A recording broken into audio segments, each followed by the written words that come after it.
Bonsoir à toutes et à tous et bienvenue à ce 19h45 dont voici le sommaire.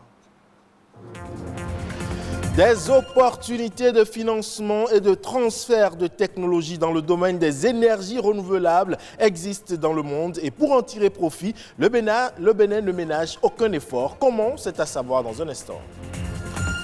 Et puis on évoque dans cette édition l'un des freins à l'éducation et à la scolarisation de la jeune fille, les grossesses en milieu scolaire, un phénomène qui affecte la croissance économique et dont l'éradication est indispensable.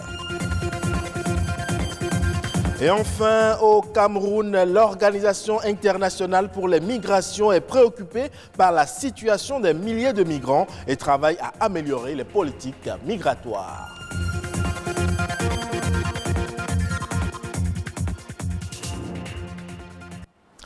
Aujourd'hui, 24 octobre, c'est le jour anniversaire de l'entrée en vigueur de la Charte des Nations Unies. C'était en 1945, 75 ans donc, au cours desquels cette organisation mondiale a assis sa légitimité et sa puissance de rassemblement. Un 75e anniversaire marqué par de profonds bouleversements aggravés par une crise sanitaire mondiale sans précédent qui a eu et qui continue d'avoir de graves répercussions économique et sociale. Toutefois, il s'agit aussi d'une période charnière pouvant représenter une réelle opportunité de changement positif, de dialogue renouvelé et de pas décisif vers un avenir meilleur pour tous.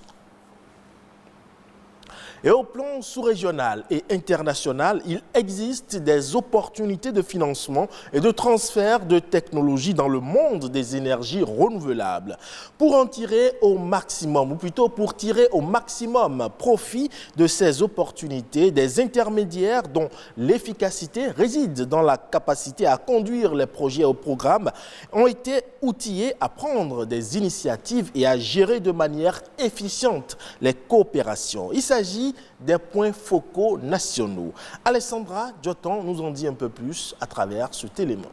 Un point focal, lorsqu'il est désigné pour représenter son pays à ces instances, doit savoir le rôle qui est le sien pour faire profiter, n'est-ce pas, le pays de tous les appuis.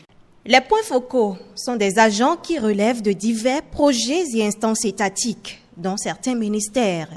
Au Bénin, le taux d'électrification reste faible. 29,2%, c'est le pourcentage de couverture nationale, malgré les efforts du gouvernement. Les potentialités en matière d'énergie renouvelable sont énormes, mais largement inexploitées pour défaut de financement ou insuffisance de technologie. Dans le PAG, il y a eu des projets phares que le Bénin doit développer à l'horizon 2021. Et avant même d'aller à ces projets phares, il y a eu beaucoup de réformes. À travers, par exemple, la politique de développement des énergies renouvelables qui a été validée récemment.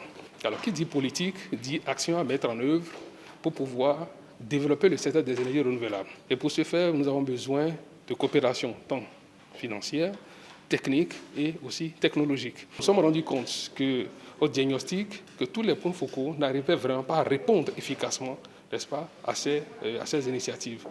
Ils sont désormais outillés sur le contenu de leur rôle, responsabilité et sur la gestion des partenariats avec les organismes internationaux de coopération en matière de développement des énergies renouvelables et de l'efficacité énergétique. Nous aurons des simulations qui nous permettent, à la fin de la formation, de répondre à une seule question, laquelle: qu'est-ce que je dois faire pour que le programme de développement de l'énergie renouvelable et de l'efficacité énergétique porte plus de fruits au Bénin? C'est des points focaux qui sont désignés dans le cadre de coopération du Bénin avec des initiatives tant sur le plan sous-régional que sur le plan international. Si nous améliorons nos capacités en matière de suivi de projets, de gestion de projets, je crois que c'est pour que les projets puissent mieux fonctionner. Et aussi, il y a une idée derrière, c'est de pouvoir saisir davantage les opportunités qui se présentent à notre pays. Le programme d'appui institutionnel et de renforcement des capacités des acteurs du secteur de l'énergie au Bénin, RECASEB, veille au grain pour que les objectifs soient atteints. Et puis on parle de ce phénomène qui est une entrave à la scolarisation, à la promotion de l'égalité des sexes et à l'autonomisation des femmes. Il s'agit des grossesses en milieu scolaire. Elles constituent une vive préoccupation dans beaucoup d'établissements scolaires au Bénin en raison du nombre important de cas recensés chaque année. Un phénomène à la peau dure que Alessandra Diotan aborde à travers cet élément. 3000 cas de grossesse en milieu scolaire dénombrés sur l'ensemble du territoire national courant l'année scolaire 2016-2017. C'est le plus fort taux jamais atteint au Bénin. 3 années scolaires sont passées. Le phénomène régresse certes, mais est toujours présent. Ici, au CEG Bégamé, à Cotonou, à peine la rentrée scolaire 2020-2021 a démarré, qu'un cas est déjà signalé. C'est les parents qui viennent nous informer.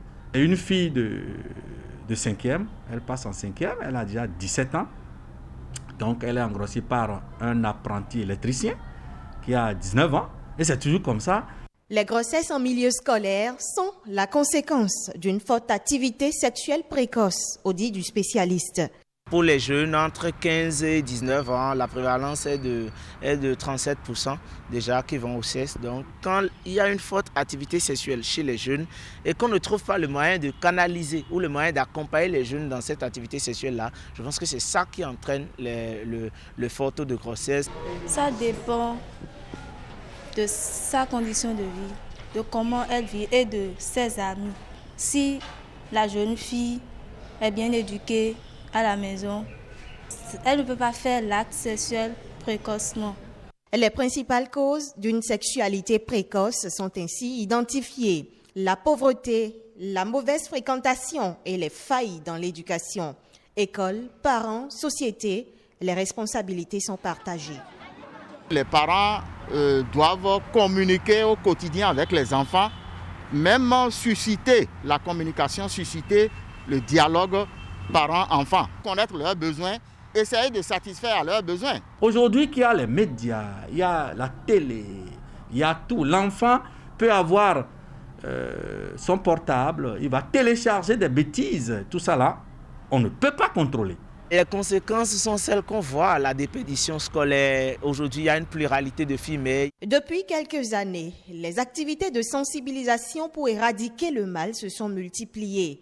Dans les établissements, les apprenants sont conscients des enjeux. Si tu sais ce que tu veux, tu ne vas pas te créer des conséquences et aller attraper une grossesse. On ne peut pas faire des rapports sexuels sur les bancs. Okay. Et au cas où vous en faites? Il faut se protéger. Il est préférable que tout un chacun de nous soit patient, s'abstienne face à certaines choses. Ce message rejoint celui véhiculé par cet enseignant dans son rôle d'éducateur. Il n'y a pas de mauvaises filles sans mauvais garçons. Oui, je nous invite et je vous invite, vous jeunes, à vous abstenir de ces activités et de vous occuper de votre travail car l'avenir, ça réserve beaucoup de surprises agréables pour vous. Merci. Chaque acteur conscient de son rôle, mieux, la lutte contre le phénomène des grossesses en milieu scolaire portera des fruits. Et vous le savez certainement, se faire former vous permet d'acquérir des connaissances dans plusieurs domaines. Mais la formation professionnelle, quant à elle, offre des qualifications dans un domaine précis. Ce qui oblige les demandeurs d'emploi à être plus compétitifs sur le marché de l'emploi afin de répondre aux exigences des recruteurs. Mais la formation professionnelle est-elle une solution contre le chômage? La réponse. La formation générale, c'est qu'elle est générale et au bout du compte, vous n'êtes pas en mesure de dire voici ce que j'ai appris et voici ce que je peux faire. Mais la formation professionnelle, elle est spécifique. Voici ce que j'ai appris et ça me permet de faire ça, de faire ça, de faire ça. Parce que tout est question d'objectif professionnel. Qu'est-ce que vous voulez? Quel est votre objectif? Vous voulez aller où? Vous voulez faire quoi? C'est une question de motivation. Il y a des gens qui décident d'aller dans la recherche. Ils savent pourquoi et c'est parce qu'ils en ont la passion, la motivation. Donc, la question c'est que lorsque vous faites une formation professionnelle, dans 99% des cas, vous avez un savoir-faire. Et c'est grâce au savoir-faire qu'on peut travailler pour son propre compte ou pour le compte d'autrui. Aujourd'hui, lorsque vous embrassez une formation professionnelle, la probabilité pour que vous ne chômiez pas, elle est très forte. comparé à la formation d'ordre généraliste. Parce que le marché est comment? Lorsque tu cherches du travail, on va te poser une question. Qu'est-ce que tu veux faire? Et ce que tu veux faire, est-ce que tu sais le faire? Est-ce que tu en as les savoir-faire? Toute la question est là. Aujourd'hui, ce que vous avez appris, il faut être en mesure de bien le faire. Parce que vous n'êtes pas le seul sur le marché. Bien le faire, soit pour ton propre compte, alors tu es dans l'auto-emploi, l'emploi indépendant, ou pour le compte d'autrui, et c'est parce que tu sais bien le faire qu'il va te payer un salaire.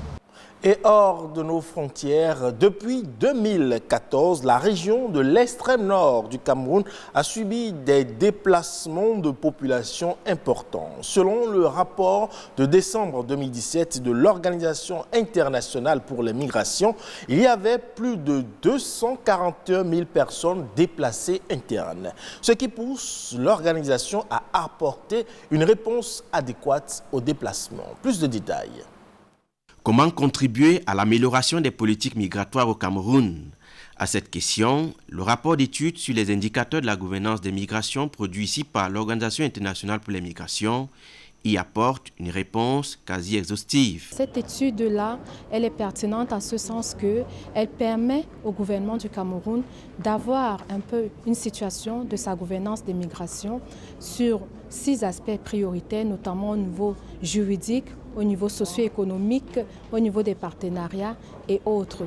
Le document se veut crédible. Au-delà des experts, plusieurs administrations publiques sectorielles ont contribué à son élaboration. Ce rapport-ci pourra être utile pour la formulation d'une politique migratoire au Cameroun si le gouvernement le juge pertinent, mais aussi peut permettre de mettre en œuvre plusieurs programmes, notamment autour de la migration, afin que les questions migratoires au Cameroun soient des questions prioritaires.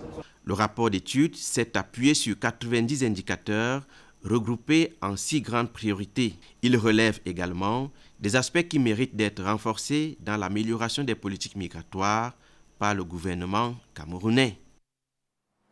Et c'est la fin de ce 19h45 que vous pouvez retrouver sur le site de l'ORTB, www.ortb.bj.